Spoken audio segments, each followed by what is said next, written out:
Good afternoon, friends. I'm doing another extreme grocery budget challenge video. If you've been following my channel for a while, then you'll know that several months back I started a series where I did 5 nights of $5 dinners, and I went on in that series to do 4 nights of $4 dinners, 3 nights of $3 dinners, and 2 nights of $2 dinners, which leads me to today's video, which is 1 night of a $1 dinner. In the previous videos, I was cooking for myself, my husband, and my toddler, but in today's video, I'll just be cooking for myself, but I'll be following the same guidelines that I set for myself in the previous videos. I'll only be using the ingredients that I purchased today, with the exception of butter or oil for cooking, salt and pepper, and common spices that I already have on hand. I want to mention before I head in store that I do these as a challenge, but if you are someone who is facing food insecurity, I have a link in my description box below with a resource that can help you. I have my dollar bill and I'm ready to head into Walmart to shop for my $1 dinner. The first place that I'm going to head to in store is the clearance bakery rack. I found these buns marked down to 50 cents. I'm going to put this in my cart and save it as a potential option. Of course, the obvious choice to go with bread is lunch meat. The smallest package in my store is this Budig lunch meat priced at 68 cents. That's pretty cheap, but unfortunately that's over my budget because these two items together are $1.18. So I'm going to head over to the canned meat section to see if there's anything that I can find there. The Great Value brand tuna is 50 cents, so that would put me at exactly $1. Unfortunately, they're out of stock. They're also out of stock of the Great Value brand potted meat, priced at 47 cents. They have the Armour brand potted meat in stock, but it's 57 cents, which is 7 cents over budget. There's tons of Vienna sausages in stock, but it looks like a lot of them are priced at 60 cents. And then I looked down and saw that the Great Value brand is only 48 cents. I haven't had Vienna sausages since I was a kid, but I'm sure that I could make a sandwich with this. This can and the rolls are 97 cents, so I'm under my dollar budget. I'm not sure that I want to go with that as my dinner.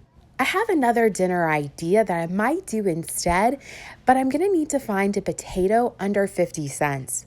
These are priced at 78 cents per pound, and I grabbed one that wasn't too big, but when I weighed it, I realized it would be more than 50 cents.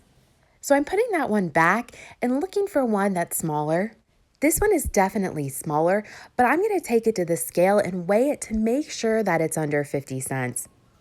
According to its weight, it should be about 42 cents, which puts me under budget. I wish that I could add in a bell pepper, but those are 78 cents each. So I'm thinking that I can create a potato sausage hash instead of a sausage sandwich. If I had to create 2 meals, the sandwich option would probably be better because there's 2 rolls in that pack. However, since I only need to create 1 meal, I'm going to go with the potato meal because I think it would taste better. If I had gone with the sandwich option, I would have toasted the buns and pan-fried the Vienna sausage. I'm going to put these buns back on the clearance bakery rack and then head to checkout. At checkout, the potato rang up a penny less than my estimate, so that puts me at 89 cents total or 11 cents under budget. In Kentucky, we don't pay taxes on food, so my total was 89 cents exactly. I'm going to head home and start cooking. This is what I'll be using to create the potato hash. Of course, the potato and the Vienna sausages, and then also some cooking oil, salt and pepper, and some minced onion, since I didn't have it in my budget to buy an onion. I chopped up the potato into small pieces, and this will help it get crispy on the outside and soft in the middle while it cooks. And I also chopped up the Vienna sausages. And I think that chopped up, this looks like more food than just that can and potato sitting there by itself. I'm heating up a generous amount of vegetable oil in this pan, and once it gets hot, I'll add the potatoes. I added the potatoes and I'm cooking this on medium heat. I have them spaced out pretty well so they're not a big clump, and I'll turn them on occasion. The potatoes have been cooking for a few minutes and I've turned them once. I'm going to let them cook a little bit longer because I like my potatoes to be crispy. At this point, I'm not going to walk away from the stove. I'm going to keep turning these potatoes until they're done. The potatoes now have this great golden color. I wouldn't recommend cooking them much longer than this because you don't want them to get hard. For me personally, I like them to still be soft in the middle. Once I saw the potatoes were nice and crispy, I put them on this paper towel and I left a little bit of oil in the pan, and now I'm gonna add those Vienna sausages. I did go ahead and put salt and pepper on these potatoes. While they have that oil on them, it makes it nice and sticky. I added the Vienna sausage to the pan along with some minced onion. I don't recommend adding additional salt because the Vienna sausages are already salty.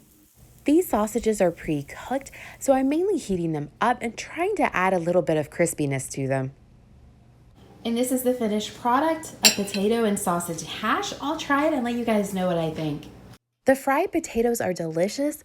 They're crispy on the outside and soft on the inside, how I like them. I really enjoy fried potatoes, so it's no surprise that I like these. I haven't had Vienna sausage in a long time, and the texture is rather soft. I don't know if that would have improved if I had cooked it a little bit longer. Well, that was my $1 meal challenge. It was pretty good and definitely filling, but probably not something that I would eat all that often. It could be improved without too much more of a cost by adding breakfast sausage instead of the Vienna sausage, a green bell pepper, and a fresh onion instead of the minced onion. If you like these types of videos, as I mentioned earlier, I've done several of them, and I'll leave a playlist linked in my description box below. And if you enjoyed this video, don't forget to give it a thumbs up and subscribe if you haven't already. And as always, thank you for watching. Check out my Instagram and TikTok. They are both at Amy Way to Save.